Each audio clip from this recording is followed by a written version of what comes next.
Hello everyone, how are you? I am supposing that you are all fit and fine.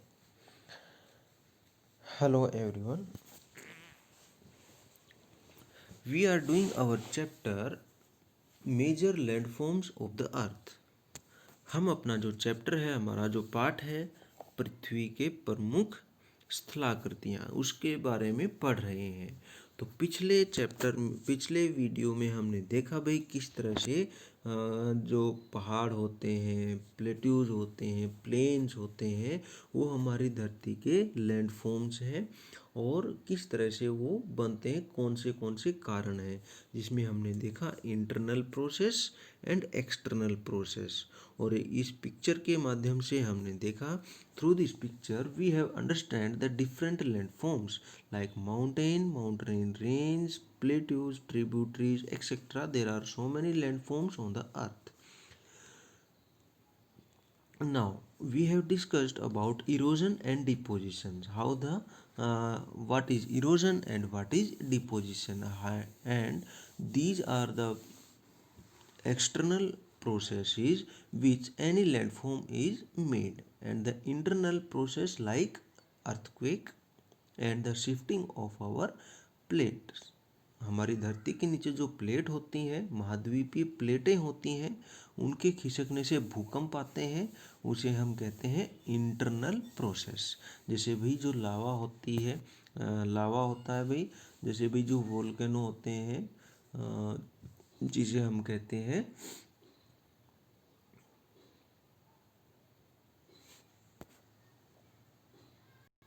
ज्वालामुखी, जिसे हम कहते हैं।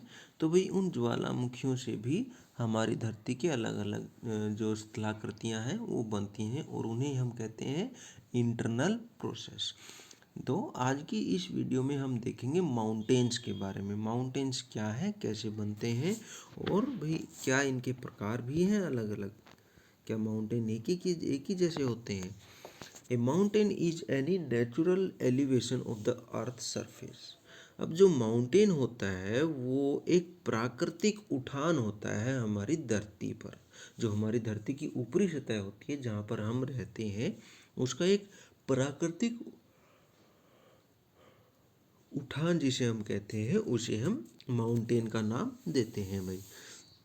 उठान किस तरह से भाई, जैसे हमारी ये प्लेन एरिया है, अगर इस प्लेन एरिया में से कहीं पर कोई ज़मीन का टुकड़ा कुछ थोड़ा बहुत उठा हुआ हो तो इसे हम कहेंगे नेचुरल एलिवेशन में, ठीक है, उठान।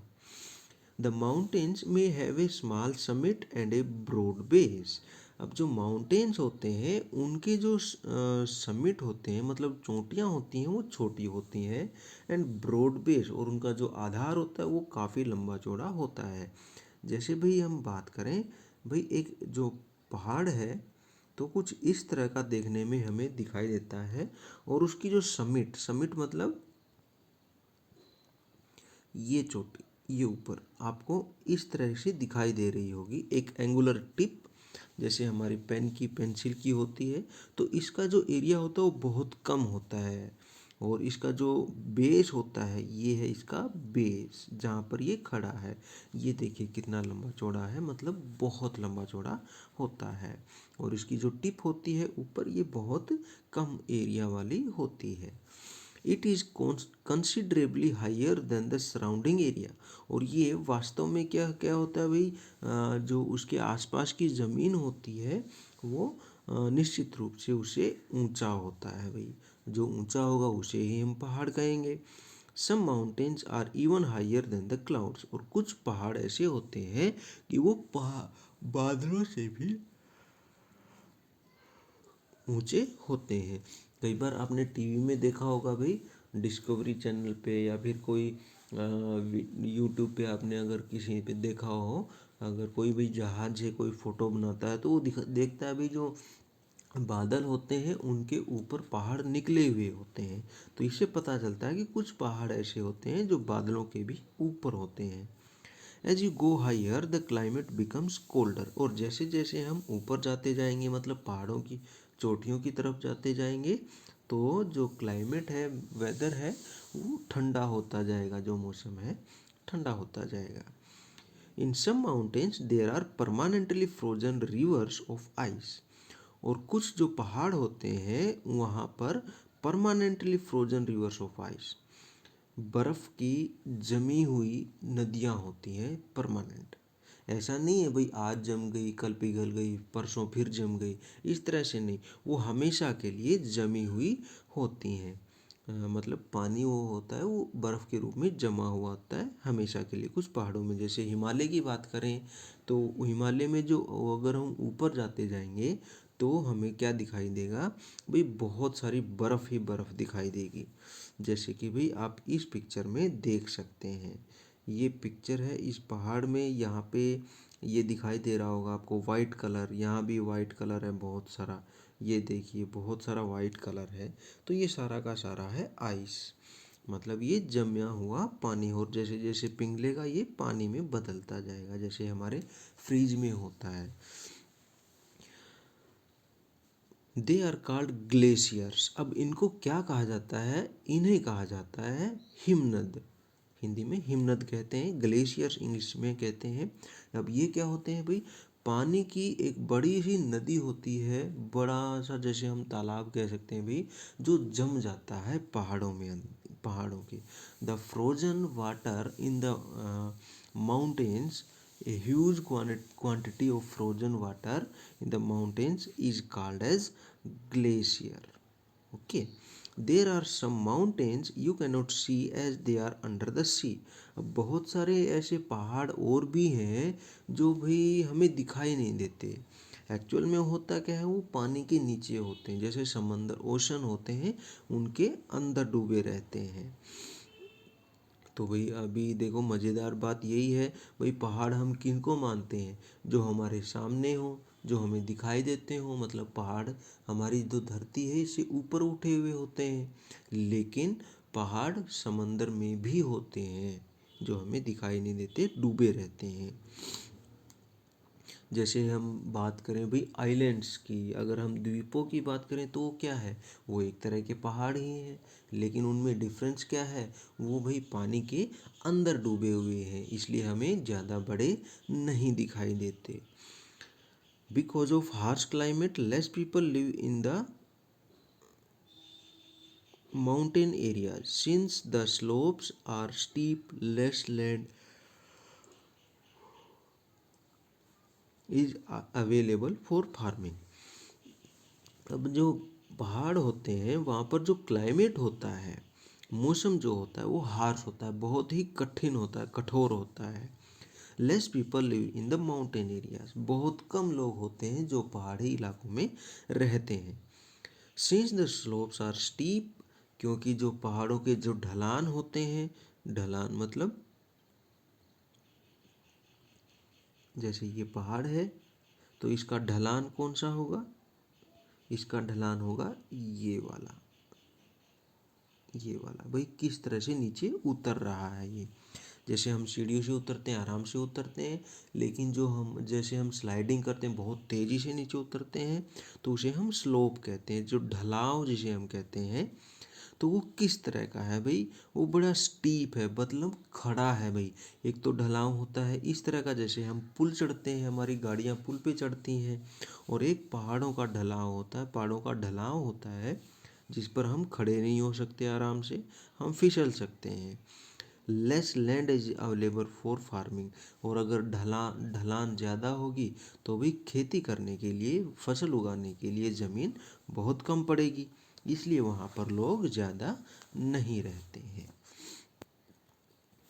जैसे भाई हम इस पिक्चर की बात करें तो यहाँ पे आप देख रहे हो भाई, ये जो ढलान है इस तरह का, ये है, तो यहाँ पर लोग किस तरह से रहेंगे, घर तो बना ही नहीं पाएंगे, है ना, खुद यहाँ पे दीवार खड़ी ही नहीं कर पाएंगे, तो रहेंगे किस तरह से, ठीक है। तो और अगर ज़मीन ही नहीं है तो खेती किस तरह से होगी, तो इन कारणों से लोग पहाड़ों पर नहीं रह पाते हैं। माउंटेन्स में be arrange in a line known as range. अब जो पहाड़ होते हैं वो एक लाइन में अरेंज किए जा सकते हैं भाई, उनको क्या कहा जाता है, अगर पहाड़ एक ही लाइन में हो तो उसे हम कहते हैं रेंज, श्रेणी जिसे हम कहते हैं। या फिर लाइन भी जिसे हम कहते हैं। जब जो पहाड़ है वो एक लाइन के जैसे लगता है, जैसे भाई हमारा हिमालय जो पहाड़ है, जैसे भाई हमने दक्षिण अमेरिका के, साउथ अमेरिका के जो पहाड़ थे उनकी बात की थी। जैसे भाई एंडीज जो माउंटेन्स थे साउथ अमेरिका के, और नॉर्थ अमेरिका के रॉकी माउंटेन्स थे भाई, और भाई आल्पस ये जो एटलस माउंटेन्स थे भाई अफ्रीका के।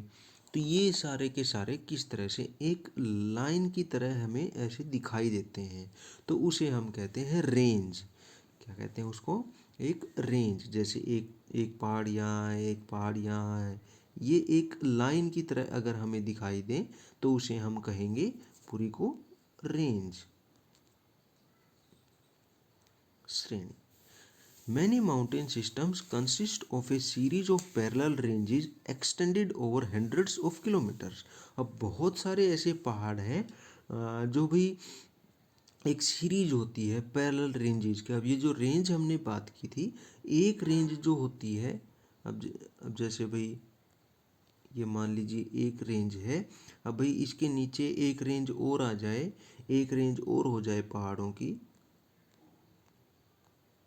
और उसके नीचे मान लीजिए एक रेंज और है, मतलब ये रेंज क्या है? एक लाइन है, पहाड़ों की एक लाइन है। जैसे हम अपनी मॉर्निंग असेंबली में लाइन बनाते हैं, वैसे ही पहाड़ों की लाइन है। बहुत सारे पहाड़ों की चोटियां हैं ये। तो ये अगर एक ही लाइन में हो और ये साथ साथ चलती रहें जैसे हमारे हिमालय की, तो इस तरह से भाई ये पैरेलल रेंजेस बनाती हैं। और ये कहाँ तक कितनी लंबी चौड़ी हो सकती हैं? ये काफ़ी लंबी हो सकती हैं, जैसे भाई सैकड़ों किलोमीटर लंबी हो सकती हैं। जैसे अगर आप पिक्चर्स में देखोगे, आप गूगल पे सर्च करोगे, तो जो हमारा हिमालय जो है वो 3 श्रेणियों में बटा हुआ है, और वो तीनों श्रेणियाँ जम्मू कश्मीर से लेके आसाम अरुणाचल प्रदेश तक लगातार ऐसे ही फैली हुई हैं, जैसे लाइन बनी हुई है। उसके बाद क्या है भाई? The Himalayas, the Alps and the Andes are mountain ranges of Asia. अब जो हिमालय है और आल्प्स है और एंडीज है, ये एशिया के श्रेणियां हैं भाई, पहाड़ों की श्रेणियां हैं। अब यूरोप में कौन से हैं? यूरोप और इसमें साउथ अमेरिका में किस तरह कौन से हैं? साउथ अमेरिका में है एंडीज, यूरोप में है आल्प्स, और हिमालय है आसाम एशिया में, sorry. Mountains very in their Heights and shape. अब ये माउंटेन है वो ऐसा नहीं है हर एक जगह एक जैसे ही होंगे, इनकी हाइट अलग अलग होती है, और इनकी जो आकार होता है वो भी अलग अलग होता है। कुछ चौड़ाई होते हैं, कुछ गोल होते हैं, कुछ किसी के नुकीले सिरे होते हैं, कोई कटे फटे होते हैं, कुछ कंटिन्यू होते हैं, है ना। तो जैसे हम बात कर रहे थे भाई माउंट एवरेस्ट की, तो हर एक पहाड़ तो माउंट एवरेस्ट जितना ऊंचा नहीं होता। तो इस तरह से उनकी जो ऊंचाइयां हैं और उनका जो शेप है वो अलग अलग होता है। There are 3 types of mountains. अब भाई जो माउंटेन है वो कितने तरह के हैं? माउंटेन होते हैं 3 तरह के: fold mountains, block mountains and the volcanic mountains. अब जो माउंटेन है वो 3 तरह के हैं। कौन से? फोल्ड माउंटेन्स, इन्हें हम कहते हैं वलित माउंटेन, पहाड़ कहते हैं, वलित पहाड़ जिसे हम कहते हैं, ये हो गए फोल्ड। ब्लॉक माउंटेन मतलब भ्रंश पहाड़ जिसे हम कहते हैं, और वोल्केनिक भाई जैसे ज्वालामुखी पहाड़। तो अब ये जो पहाड़ है इनके बारे में हम पढ़ेंगे नेक्स्ट वीडियो में, ठीक है। तो उम्मीद है आज का ये जो आपको समझ में आया होगा। चलिए एक छोटा सा टॉपिक ले लेते हैं। डू यू नो मोना किया हुआ हवाई in the Pacific ocean is an undersea mountain.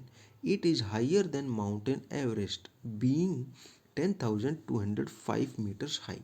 अब देखिए बड़े इंटरेस्टिंग फैक्ट, अभी जैसे हमने थोड़ी देर पहले डिस्कस किया था, जो पहाड़ है वो अकेला धरती के ऊपर ही नहीं होता, समंदर के नीचे भी होता है। जैसे हमने द्वीप समूह आइलैंड्स की बात की थी, वैसे जो हवाई है, हवाई, आपने हवाई द्वीप के नाम से सुना होगा, जो जापान की तरफ है, जो प्रशांत महासागर है उसमें है।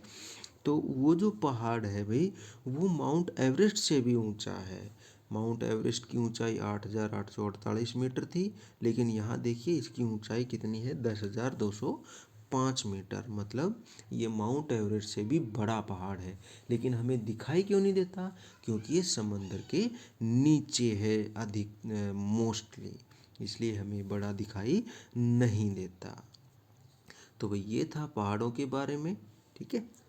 तो अब नेक्स्ट जो हमारा वीडियो होगा उसमें हम देखेंगे भाई किस तरह से ये पहाड़ बनते हैं, और ये जो fold mountains, block mountains and volcanic mountains हैं वो कौन से हैं, किस तरह से बने हैं। तो भाई मिलते हैं नेक्स्ट वीडियो में, तब तक के लिए stay at home, stay fit and thank you.